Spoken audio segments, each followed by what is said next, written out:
we are on Marcus Garvey between Jefferson and Putnam, Regiment Armory, that from 1976 until the early 80s organization.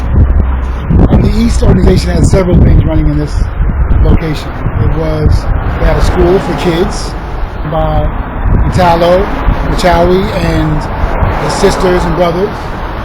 They also had a bookstore. They had adults. They had a gym for exercise. But the East organization, the East family that Italo was housed, a portion was housed in this location. So Italo spent a lot of time as a little kid coming into these doors. It's now to live temporarily, but. How did the organization get the rights to take over the building? Well, at that time, the state was going to get rid of it. They were trying to contextualize Bed-Stuy in the 70s. At one time, I'm not sure it was a rumor, but I heard that in the 70s that they had to have UPS sent to them.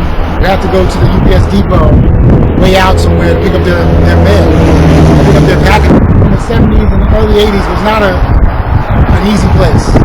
So these buildings, the government didn't see value in these communities. And this big piece of property, $30 million in Bedford-Stuyvesant.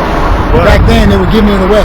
But at the same time, they weren't going to give. It had to be at least established enough for them to say, look, we are going to take over this building and this is what we're going to do with it. Well, it's interesting. These people, obviously were going to get rid of it. So the East petitioned. They were a viable organization. I think they had a 501c3. They petitioned. There was nothing going on there. But then, as the East became more political and they were working with a couple of political activists, decided to occupy it again and make it into a men's center. So they had it for a second, then they didn't have it. Visit this location. He was thinking about buying it for the community at one time. What? The safe house? The safe house for people on the run.